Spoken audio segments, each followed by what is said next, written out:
faire les courses, préparer les affaires d'école, les activités extrascolaires, la réunion de travail.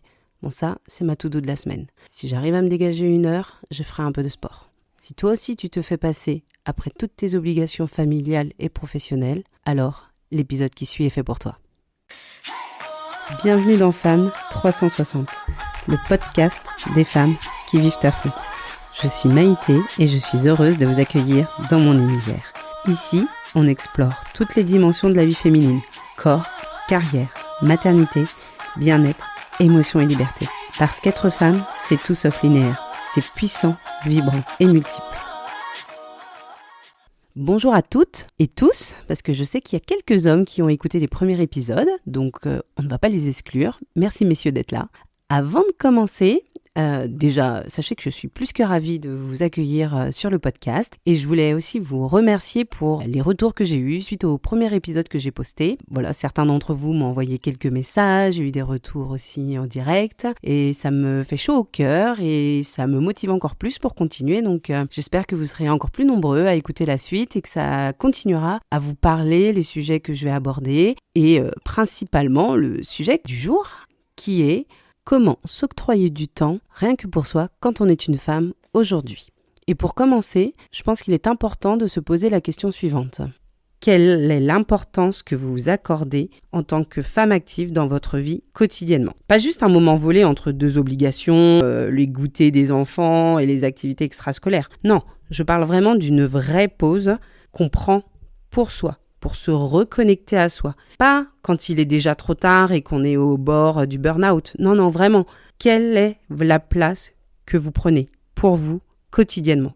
Réfléchissez à cette simple question. Faites un état des lieux de votre semaine en général et essayez de vraiment en toute honnêteté extraire les moments que vous accordez pour vous, pour votre bien-être, qu'il soit physique ou mental. Qu'est-ce que vous faites qui ne concerne que vous ? Ça peut être n'importe quel type d'activité. Ça peut être du sport, de la lecture, du dessin, de la peinture. Vraiment, posez-vous cette question-là.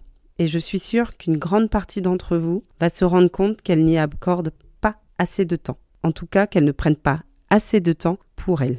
Mais pourquoi est-ce si difficile pour nous les femmes de nous accorder une réelle place dans notre vie ? Alors, je considère que toutes les femmes sont concernées, mais peut-être un peu plus quand vous êtes maman. C'est ce qu'on appelle la charge mentale. Oui, vous savez, ce magnifique cadeau qui vient avec les enfants. Mais vraiment, je ne veux pas mettre hors de ce contexte et de la charge mentale les femmes qui n'ont pas d'enfants, parce que je pense qu'on peut tout aussi bien avoir une charge mentale, même quand on n'a pas d'enfants. Parce que votre vie professionnelle peut prendre beaucoup de place, votre famille première, j'entends peut-être que vous devez vous occuper de vos parents, peut-être que votre vie de couple prend beaucoup de place. Donc vraiment, peut-être que vous avez un chien aussi qui vous occupe énormément. Toutes les femmes, à plus ou moins grande échelle, est concernée par la charge mentale. Vous savez, là, c'est cette chose qui fait qu'on pense à tout le temps. Dans notre tête, c'est une ritournelle qui continue encore et encore. Les repas du soir, répondre aux messages, la partie administrative, les impôts, les rendez-vous, aider, organiser, gérer, soutenir. Vraiment, impression que notre cerveau est continuellement en boucle. Donc ça, c'est la charge mentale.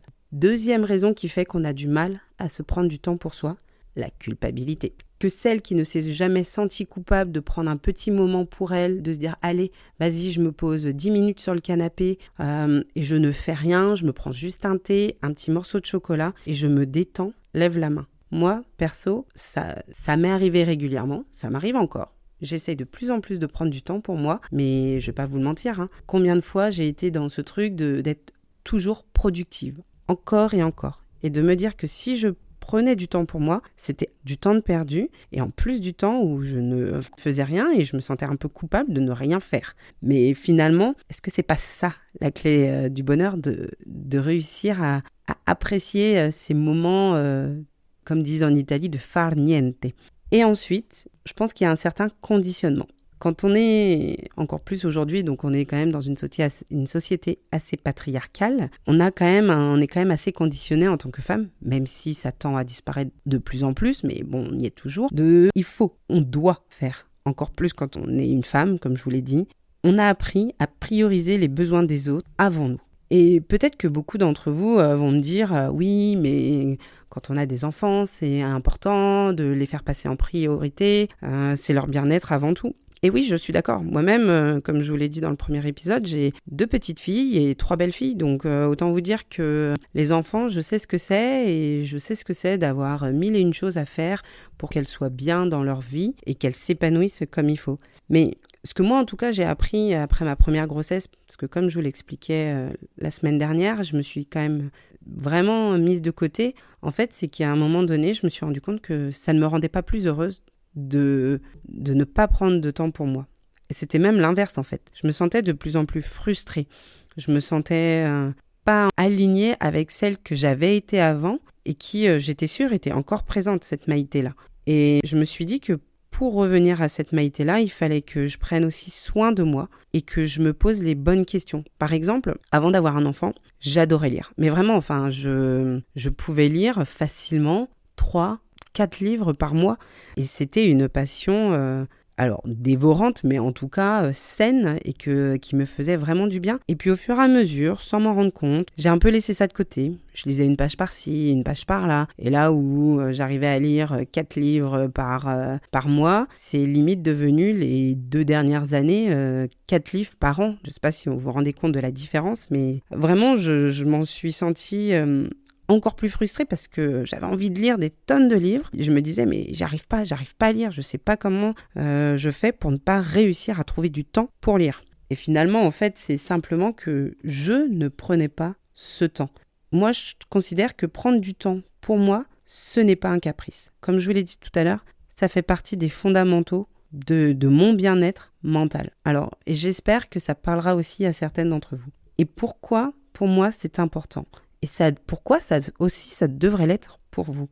Parce que dans un premier temps, prendre du temps pour soi, ça permet de recharger son énergie. Vraiment. Mais c'est pas simplement prendre du temps en mode je suis posée sur mon canapé pendant 10 minutes, je fais rien. Non, ça peut vraiment être tout. Et je vous donnerai quelques pistes après si vous ne savez pas quoi faire pour vous, parce que je pense que certaines d'entre vous se sont tellement mises de côté qu'aujourd'hui elles ne savent peut-être pas quoi faire pour être en accord avec leur propre vie. Vraiment, ça vous permet de recharger votre énergie.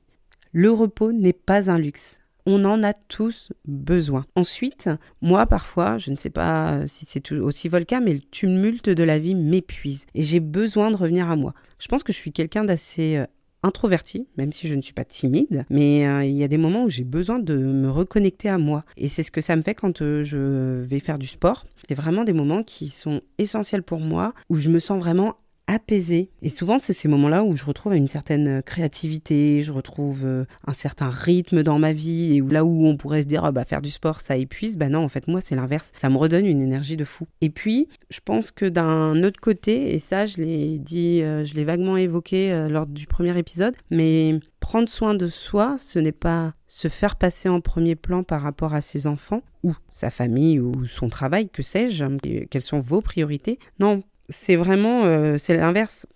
Plus vous allez prendre soin de vous, plus vous serez bien dans votre vie et plus vous aurez de l'espace pour prendre soin des autres. Réfléchissez à ça. Prendre du temps pour soi, les filles, c'est capitaliser sur vous, sur votre réussite, mais également capitaliser sur votre vie de couple, de famille et donner toutes vos chances pour être une maman apaisée, une femme heureuse en soi. Mais vous allez me dire, ok Maïté, mais comment on fait concrètement pour prendre du temps pour soi quand on a une vie qui va à 1000 à l'heure, encore plus de nos jours, quand on a 4 activités extrascolaires par enfant, des réunions à n'en plus finir, qu'on travaille 35 heures par semaine minimum? Comment on fait pour se trouver du temps? Déjà, la première chose à faire, c'est de vous questionner, de vous dire qu'est-ce que vous aimez faire. Et quand je dis prendre du temps pour vous, c'est vraiment prendre du temps de qualité. C'est pas se dire je me pose 10 minutes et je scrolle sur Instagram ou sur TikTok.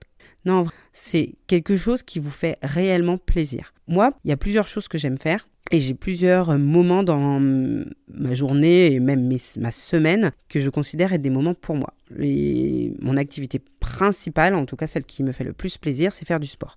Je fais de la course à pied depuis à peu près 8 ans maintenant et j'adore courir. Donc il y a eu des moments où j'ai couru plus que d'autres parce qu'évidemment avec les grossesses et les postpartum directs, c'était un peu difficile, mais c'est vraiment quelque chose que j'aime et j'essaye de le faire régulièrement. Donc ça, c'est la première activité, c'est du sport. J'essaye un peu de faire de renforcement musculaire, mais entre nous, ça, j'arrive pas à m'y tenir. Ensuite, comme je vous le disais, j'adore lire. Et ça, c'est quelque chose que depuis quelques temps, j'essaye de réintégrer dans ma vie de manière quotidienne. Ça, c'est vraiment les 2 choses que j'aime le plus faire. Ensuite, de temps en temps, j'aime bien faire des puzzles. Voilà, ça me détend. Bon, autant vous dire que je suis pas très efficace là-dedans. Je peux commencer un puzzle de 1000 pièces et prendre vraiment des mois, sans exagérer, pour le finir. C'est pas une compétition après tout. Et c'est ça aussi que je veux que vous preniez conscience. Ce n'est pas une compétition. Que ce soit une compétition envers d'autres personnes ou envers vous-même. En fait, vous n'avez rien à prouver à personne. Ce sont vraiment des moments pour vous. Donc ça, c'est la première chose. Définissez ce qui vous fait plaisir. Si à l'heure d'aujourd'hui, vous n'arrivez pas à vous consacrer du temps, n'essayez pas de vous mettre 10 activités d'un coup. Commencez vraiment par une seule activité, une seule chose à la fois. Et quand vous aurez réussi à mettre en place cette chose, vous réfléchirez pour en mettre une seconde. Donc ça, c'est la première chose. On commence petit. Et puis, alors, c'est vraiment pas quelque chose qui doit durer des heures et des heures. Alors, c'est sûr que si vous faites du sport, vous pouvez vous dire que il faut que vous y consacriez, je sais pas, 1 heure, mais c'est pas vrai. Il y a vraiment certains sports qui peuvent être faits en 10-15 minutes. Et ça peut vraiment être du renforcement musculaire, du yoga, pilates. Ça, il n'y a pas besoin d'y passer des heures. Et même juste chez vous, un tapis, et vous pouvez même être, alors peut-être pas en jean, mais juste un legging. Et ça suffit pour vous faire 10 minutes de sport.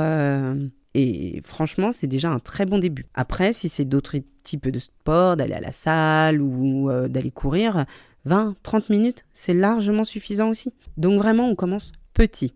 Ça, c'est le second point. Prenez, même si c'est que 5 minutes de lecture par jour ou 10, c'est largement suffisant. C'est toujours mieux que rien. Dites-vous ça. Ne vous dites pas, de toute façon, j'ai que 10 minutes devant moi, ça ne sert à rien. Parce que quand on se dit ça, c'est comme ça qu'on ne fait rien et qu'on ne se prend pas du temps pour soi. 10 minutes, au bout d'une semaine, ça fait 70 minutes. Rien qu'à vous. Ensuite, ce que je vous conseille, c'est de vous bloquer des créneaux dans votre planning. Par exemple, en ce qui me concerne, souvent c'est le dimanche. Alors, je le fais pas forcément sur papier. Je prends mon téléphone, je regarde un peu quels sont mes impératifs de la semaine. Alors, si vous avez des semaines qui sont assez similaires, c'est beaucoup plus facile. Moi, mes horaires peuvent varier, que ce soit au niveau du travail. Et puis après, il y a les choses qui se rajoutent. Les activités extrascolaires. Ma fille, par exemple, elle va à la piscine tous les mercredis. Moi, je prends mon planning, généralement le dimanche soir. Je regarde un peu qu'est-ce qui est prévu, à quelle heure, quel jour je vais finir tard ou non. Et en fonction de ça, j'essaye de repérer des moments un peu clés où je vais pouvoir faire du sport ou d'autres activités. Mais c'est le sport en tout cas que moi j'essaye de caler. Donc comme je vous le disais, je cours. Et en plus en ce moment, je prépare le marathon de Paris qui a lieu en avril prochain. Et donc en fait, je suis obligée, je mets des gros guillemets sur obligée, mais je dois faire au moins 3 séances de sport par semaine. Et donc j'essaye de voir comment j'arrive à caler ces 3 séances de run. Souvent, j'essaye d'en caler une dans le week-end, c'est assez facile, voire même 2 si je me sens assez courageuse pour faire et le samedi ou le dimanche. Et après, j'essaye de voir comment je peux essayer d'en caler une ou 2 en semaine. Alors, en toute honnêteté, c'est pas tout le temps facile. Par exemple, en ce moment, on est en plein hiver. Donc, il fait jour tard et il fait nuit tôt. Donc, pour trouver du temps pour aller courir en extérieur, en dehors des heures de travail, c'est pas tous les jours facile. Mais j'ai la chance de pouvoir adapter mes horaires de travail. Donc, souvent, il y a au moins un jour dans la semaine où je vais commencer un peu plus tard. Et après avoir déposé les enfants à l'école, je vais essayer d'aller faire du sport. Et je dis toujours essayer parce que même si on essaye de tout faire pour se dégager du temps, on n'est pas à l'abri d'un imprévu. Mais en tout cas, et ça c'est je ne sais plus à combien de points j'en suis, peut-être au 3e tips, bloquez-vous des créneaux qui sont non négociables. Si vous avez l'habitude de tout rentrer dans votre planning, dans Google ou Calendar ou je ne sais quoi, en fait notez-le. Mettez-vous un créneau qui apparaîtra dans votre calendrier en vous disant attention, lundi à 16h, c'est sport. Ou si vous décidez par exemple que vous voulez vous remettre à la lecture ou au dessin ou au puzzle, que sais-je, et que vous aimeriez bien le faire tous les jours, dites-vous, je sais pas, tous les soirs, après que les enfants soient couchés ou tous les soirs en rentrant du travail à 19h, je me prends 10-15 minutes pour lire. Moi, par exemple, la lecture, je le fais le soir. Quand tout le monde est couché, quand j'ai fini de préparer toutes les affaires d'école, je m'oblige, mais j'aime pas trop ce mot parce que c'est pas vraiment une obligation, parce qu'en fait, ça me fait plaisir de le faire, mais j'essaye vraiment de m'y contraindre à lire au moins pendant 10 minutes. Tous les soirs. Alors, il y a des soirs où je vais pas forcément le faire. Si je préfère faire un puzzle, je ferai plutôt un puzzle. Mais j'essaye vraiment. Et puis souvent, en fait, les 10 minutes se transforment en 20, voire même parfois 30 minutes si je suis dans une histoire qui est assez prenante. En tout cas, je me bloque des temps comme ça. Et je sais que pendant un moment donné aussi, j'utilisais une application d'habitude. Alors, j'ai plus le nom en tête, mais il y en a plein sur les App Store qui existent, en fait, qui me faisaient un rappel. Vous voyez, tous les soirs, je l'avais mis pour qu'il sonne à 21h en me disant lecture. Et ce qui fait que, en fait, j'avais ce petit rappel pour m'obliger un peu, en tout cas me souvenir que je devais lire. Et ça, c'était bien. Ça m'aidait à m'y tenir. Bloquez-vous du temps pour vous. Prenez rendez-vous avec vous-même. Comme je vous l'ai dit, vous êtes autant votre priorité que le reste de votre vie. Autre point qui peut paraître assez normal, mais finalement qui l'est pas, faites quelque chose qui vous plaît. Ne vous forcez pas à lire si vous n'aimez pas lire. Ne vous forcez pas à, aller faire de la course à pied si c'est pas votre délire.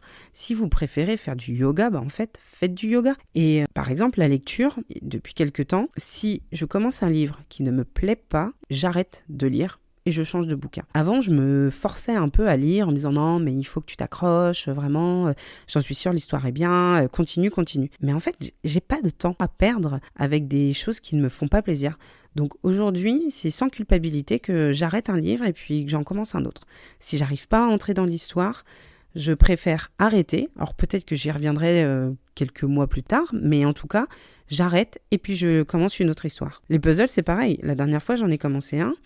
Et en fait, c'était trop dur et j'y trouvais aucun plaisir à le faire. Et j'ai décidé d'arrêter et j'en ai commencé un autre qui était beaucoup plus facile et qui m'apportait un véritable apaisement quand je le faisais et qui n'était pas vraiment une contrainte, un travail forcé. Parce que n'oubliez pas, le but c'est de prendre soin de soi et de prendre du temps pour soi, mais en se faisant plaisir. Parce que si en plus on fait quelque chose qui ne nous plaît pas, alors déjà vous n'y reviendrez pas. Et puis en plus, à la fin, ça sera complètement contre-productif. Donc vraiment, faites quelque chose qui vous plaît. Et si vous n'aimez pas, vous arrêtez et vous cherchez autre chose. Je vous l'ai dit, vous n'êtes pas en compétition contre personne. Donc il n'y a personne qui vous jugera si finalement vous n'aimez pas ce que vous faites et que vous vous rendez compte au bout de quelques temps que ça ne vous plaît pas et que vous voulez faire autre chose. Et le dernier point, et non des moindres, c'est d'être indulgente avec vous-même, d'accepter l'imperfection. Je sais que ça paraît facile et que quand je vous le dis, vous allez peut-être vous dire « Ah, Maïté, elle arrive à faire ci, faire ça ». Et en fait, c'est pas vrai. Enfin, je veux dire, il y a des jours où moi aussi ça pêche, il y a des semaines où j'arrive pas à aller courir. En tout cas, pas les 3 séances que je devrais. Et je me sens encore plus frustrée quand c'est le cas. Mais je travaille dessus et j'accepte que ce ne soit pas parfait. J'accepte que parfois j'ai d'autres contraintes dans ma vie qui font que je ne peux pas faire tout ce qui me plaît. Et c'est principalement le sport qui demande plus de temps à être mis en place.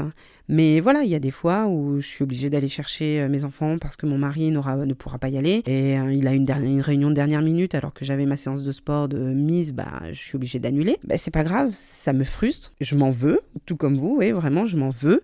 Surtout que je me dis que comme je suis en prépa marathon, j'ai un programme à suivre et si je fais pas les 3 séances de sport par semaine, des fois je me dis que ça peut freiner ma progression, mais c'est pas grave. Je me dis écoute, la vie n'est pas parfaite et on n'est pas parfaite. On fait ce qu'on peut et c'est déjà bien comme ça. Donc vraiment, ne vous dites pas j'ai raté une séance de sport, c'est foutu, j'arrête tout. Non. Pas du tout. Pareil, s'il y a un soir où vous n'avez pas envie de lire ou de dessiner ou de faire vos 10 minutes de respiration que vous vous étiez mise comme activité, en tout cas moment pour vous-même, c'est pas la fin du monde. Vous ferez autre chose ou vous le ferez le lendemain. Vraiment, il faut aussi être flexible et indulgente avec nous-mêmes parce que souvent, on est indulgent avec les autres et on va l'être encore plus avec ses enfants ou avec son mari et puis dire mais c'est pas grave si tu rates quelque chose. C'est pas grave si tu le fais pas aujourd'hui, tu le feras demain. Et avec nous-mêmes, en fait, on est nos pires juges. Donc vraiment, accepter que tout ne soit pas parfait et que aujourd'hui ça fonctionne et demain ça fonctionnera pas. C'est pas grave. Ça sera mieux les jours d'après. Et enfin, dernière chose, faites une réelle différence entre ce qu'on peut appeler une pause fuite et une pause ressource. Je vous explique. Scroller sur Instagram, sur TikTok pendant 10-15 minutes, ça c'est ce qu'on peut appeler une pause fuite. Ça ne vous fait pas forcément du bien. Je dis pas qu'il faut pas le faire, hein, c'est cool. Moi aussi, je le fais de temps en temps. Et en fait, souvent, je ne l'inclus pas dans mes moments bien-être quotidiens. Je me dis, allez, parce qu'en plus, pour le coup, moi, je passe peu de temps sur mon téléphone. Donc, il y a vraiment que le soir que je peux être un peu dessus. Et j'aime bien, comme vous, passer du temps sur Instagram. Et en fait, souvent, ce que je fais, c'est que je me dis, ok, allez là, je passe 5-10 minutes dessus. Et vraiment, j'en passe pas plus. Je peux même parfois me mettre un timer pour ne pas dépasser ce temps. Et ensuite, je prends mes 10-15 minutes quotidiennes de lecture pour moi. Parce que la lecture me fait du bien. Marcher peut faire du bien, écrire, créer, dessiner, respirer, faire un peu de sport. Ça, c'est ce qu'on appelle des pauses ressources. Se poser, écouter un podcast aussi. Après, les podcasts, c'est peut-être l'hôpital qui se fout de la charité, hein, mais ça dépend des podcasts. Certains podcasts peuvent être hyper ressourçants et relaxants, et puis d'autres peuvent faire fonctionner votre cerveau à 1000 à l'heure. Le but, c'est vraiment de prendre du temps pour soi et de se recharger les batteries. Donc voilà, à voir comment vous incluez ça. Enfin, les podcasts, des livres audio aussi, moi j'en écoute souvent. Et ça, c'est vraiment des moments qui peuvent être tout à fait ressourçants. Donc vraiment, faites cette différence et ne confondez pas les deux. Et pour finir, j'aimerais vous donner un petit exercice pour vous aider à retrouver du temps pour vous. C'est vraiment comme je l'ai dit au début, de vous poser la question, de quoi ai-je réellement besoin aujourd'hui? Pas ce qu'il faudrait, pas ce que je devrais faire. Non, ce dont votre cœur, votre corps et votre esprit a besoin à l'heure actuelle. Notez la première réponse qui vous vient à l'esprit. Ensuite, regardez le planning de votre semaine prochaine et trouvez un créneau pour cette activité. Vous l'inscrivez dans votre agenda et vous essayez de faire ce premier pas la semaine prochaine. Et si vous y avez trouvé un certain bien-être, alors notez-le la semaine d'après et ainsi de suite. On arrive à la fin de cet épisode. J'espère que cet épisode vous aura plu, en tout cas qu'il vous aura parlé et que vous serez retrouvés dans ce que je vous ai expliqué et que vous aurez envie de mettre tout ceci en action pour retrouver du temps pour vous. Car ne vous oubliez pas, vous êtes tout aussi essentiel que le reste de votre vie et des personnes qui gravitent autour de vous. Vous devez prendre soin de vous pour prendre soin des autres. C'est essentiel. Je vous remercie encore d'avoir écouté cet épisode. Et si ça vous a plu, n'hésitez pas à vous abonner, à le partager autour de vous, aux femmes qui pourraient se retrouver dans ce que je vous ai expliqué aujourd'hui. Vous pouvez mettre une note sur votre application préférée, Spotify, Apple Podcast. Et abonnez-vous, comme ça vous pourrez retrouver tous les prochains épisodes. N'hésitez pas à m'écrire à l'adresse email qui se trouve dans la description. En tout cas, moi, ça m'a fait plaisir de partager ce moment avec vous. Et je vous dis à la semaine prochaine.